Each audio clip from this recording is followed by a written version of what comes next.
नमस्ते फ्रेंड्स, आइए आज हम फिर चर्चा करते हैं हमारे चैप्टर नंबर 11 सिमिलैरिटी। इसमें स्टूडेंट्स हमने पढ़ा था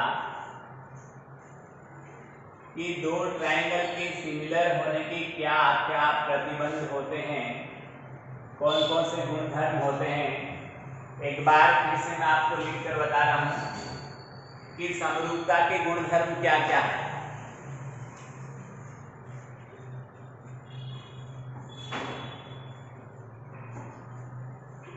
समरूपता के गुणधर्म की यदि हम बात करें तो फर्स्ट होता है भुजा, भुजा और भुजा।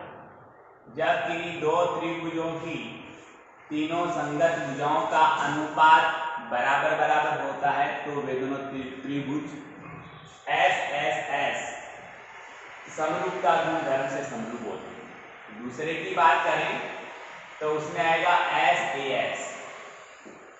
दो तो भुजाओं का अनुपात, दो पहले की और दो दूसरे त्रिभुज की भुजाओं का अनुपात बराबर हो और एक उनके बीच का कोण बराबर हो तो वे दोनों त्रिभुज भुजा और भुजा समरूपता गुणधर्म से समरूप होते हैं। फिर आगे देखिए थर्ड ये था स्टूडेंट्स कि जब किन्हीं दो त्रिभुजों के दो कोण बराबर होते हैं तो तीसरा कोण स्वतः ही अपने आप ही बराबर हो जाया करता है। तो यदि दो कोण बराबर है तो भी वो दोनों कोण समरूपता गुणधर्म से समरूप होते हैं। तीनों बराबर है तो भी वो कोण समरूपता गुणधर्म से समरूप होते हैं, क्योंकि दो कोण बराबर है तो तीसरा अपने आप ही बराबर हो जाता है, क्योंकि त्रिभुज के तीनों अंतर कोणों का योग 180 डिग्री होता है। अब मैं एक्सरसाइज स्टार्ट कर रहा हूँ स्टूडेंट्स 11.3। उसमें पहला सवाल ये है कि दो त्रिभुज है ए बी सी और पी क्यू आर।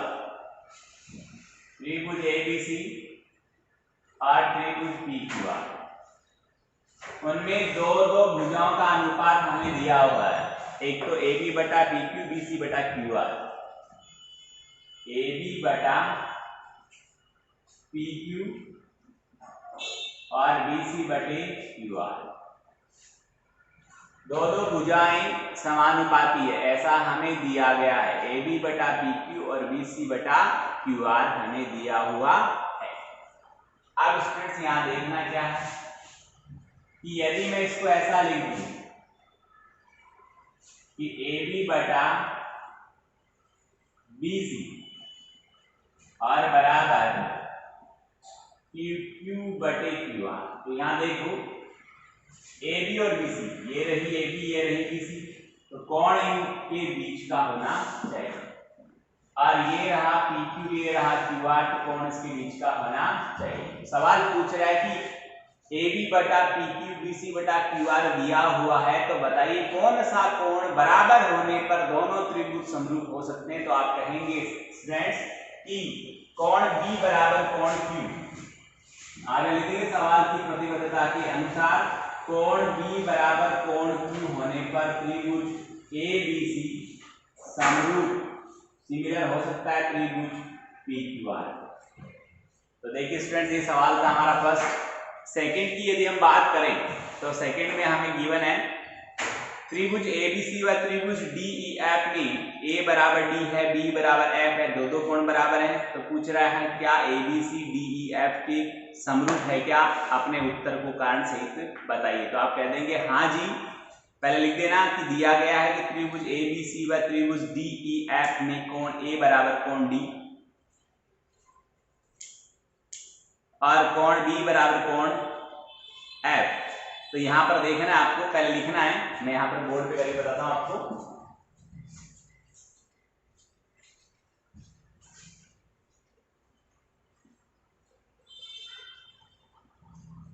आप कहेंगे स्टूडेंट्स कि त्रिभुज ए बी सी व त्रिभुज डी ई एफ में कोण ए बराबर कोण डी, फिर गिवन है कोण बी बराबर कोण एफ, कोण बी बराबर कोण एफ।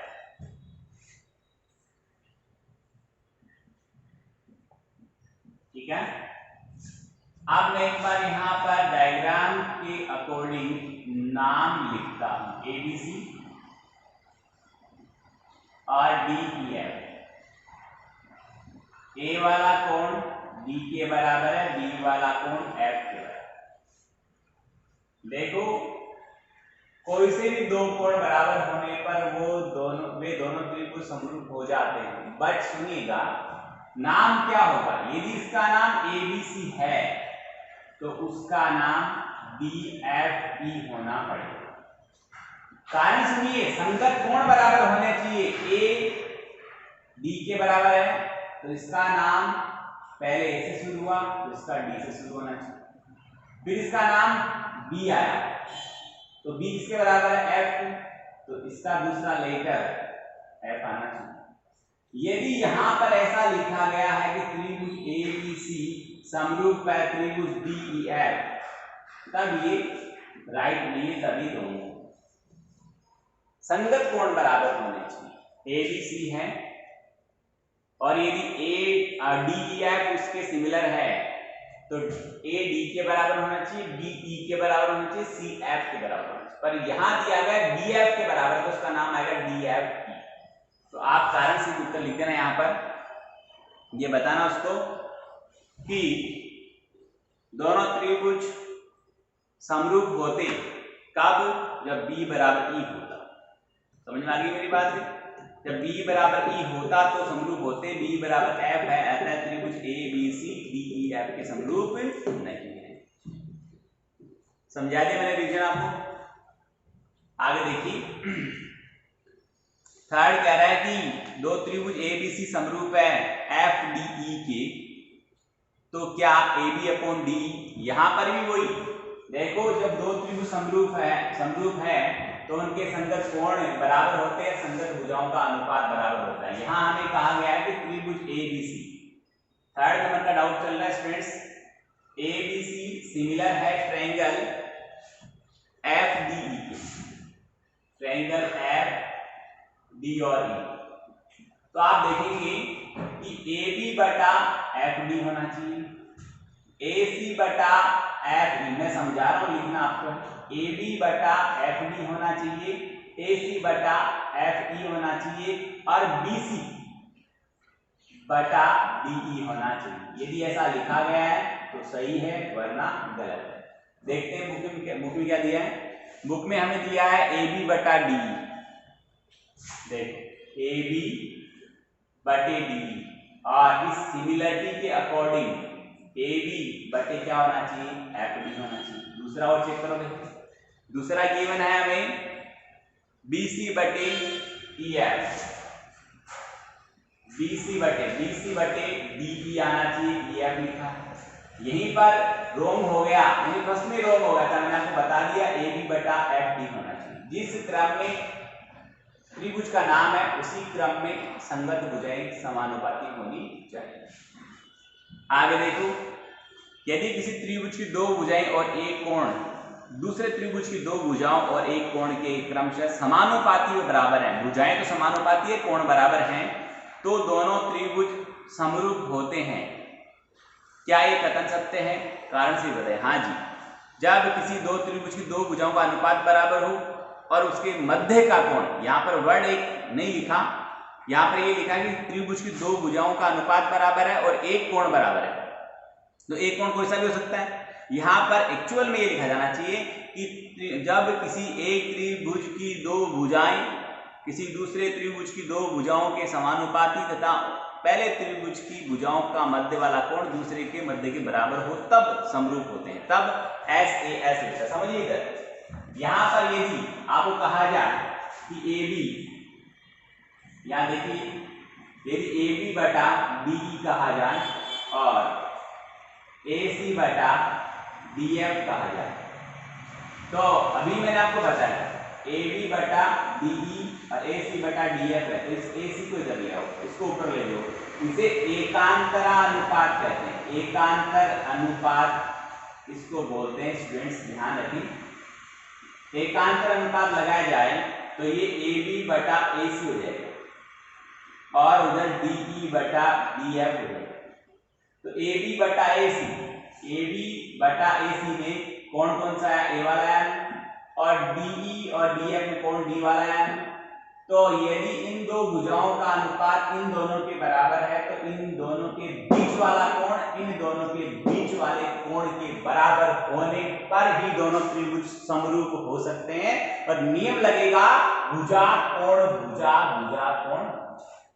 अब उसने ये कहा है कि दो संगत भुजाओं का अनुपात बराबर है।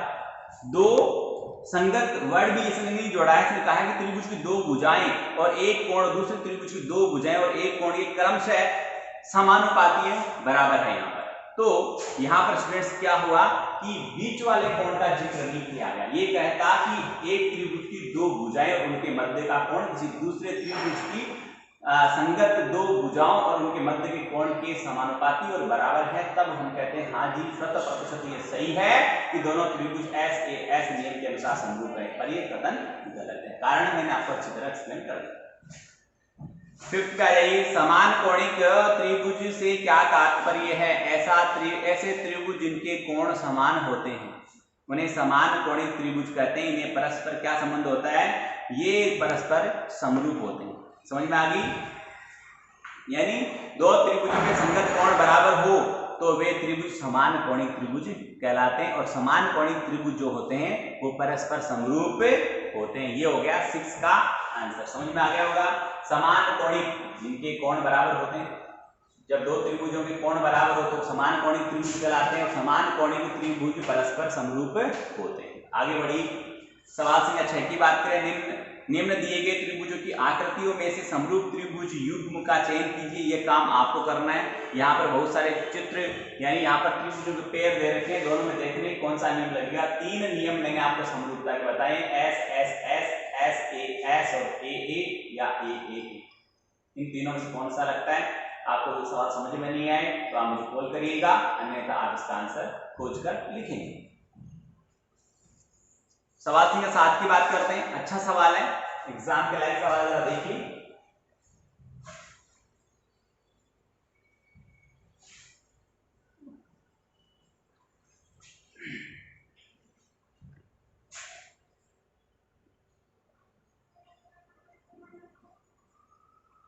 सवाल में हमें एक चित्र दिया गया है। त्रिभुज PQR, त्रिभुज PQR और ऐसे भुजा है S और O।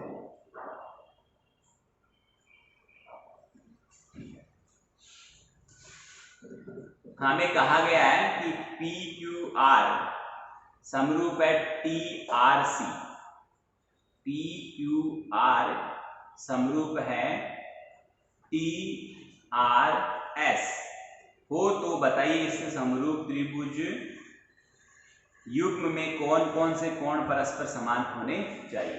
देखो साहब, त्रिभुज PQR सिमिलर है TRS, तो P वाला कोण T के बराबर होना चाहिए, यानी कोण P बराबर होना चाहिए कोण SPR। जिस लेटर को बीच में रखोगे कोण उस लेटर पे माना जाएगा। फिर कोण Q बराबर होना चाहिए कोण किसके? R। R क्या है देखना यहाँ पर, कोण Q। अब ये R दोनों में कॉमन हो गया, Q R के बराबर होता है तो त्रिभुज समद्विबाहु बन जाता है। और यहां पर बात करें हम तो R के बराबर होना चाहिए। इसने दोनों त्रिभुजों को समरूप कहा है तो इसका नामकरण भी थोड़ा चेंज होना चाहिए। PQR TRS है तो यहाँ पर Q R के बराबर होना चाहिए नाम के अकॉर्डिंग, जबकि यहाँ पर R तो R दोनों में कॉमन है। इसलिए यहाँ पर यदि देखा जाए एक्चुअल में तो हो क्या रहा है वो देखिए, इसका नाम होना चाहिए TSR। क्या होना चाहिए? TSR। यहाँ पर नाम होना चाहिए एक्चुअल में TSR। तो ये जो Q वाला एंगल है वो S के बराबर हो सकता है। PQR इसका नाम हो जाएगा, सॉरी TSR इसका एंगल का नाम हो जाएगा। फिर बचा कौन, इसका भी लास्ट में आर, इसके भी लास्ट में आर, तो आर दोनों में घनिष्ठ कॉमन है, तो इसका नाम किस तरह होना चाहिए, इस पे ध्यान दो। यहाँ पर मैं लिख रहा हूँ इस तरह से इसका नाम होना चाहिए। ठीक है, सवाल संख्या 7 हो चुका। 8 देखिए, आपको आकृति में स्थित उन दो त्रिभुजों का चयन करना है जो परस्पर समरूप हैं। ये भी चित्र में देखकर आप आराम से पता लगा सकते हैं, आप कर सकते हैं, और समरूपता में कोई बड़ी दिक्कत वाली बात नहीं, सिर्फ नाम ही लिखना है। 9th है वो बहुत ही अच्छा सवाल है, छोटा सा है पर अच्छा सवाल है। आकृति में PQ और RS समांतर है और हमें सिद्ध करना है POQ समरूप है त्रिभुज SOR के, हो जाएगा, कोई दिक्कत नहीं। देखिए सवाल संख्या हम यदि 9 की बात करते हैं तो स्टूडेंट्स सवाल 9 में ऐसा है कि ये PQ है और इधर एक भुजा RS,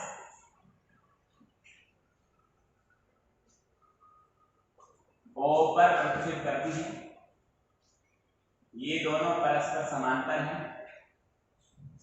हमें सिद्ध करना है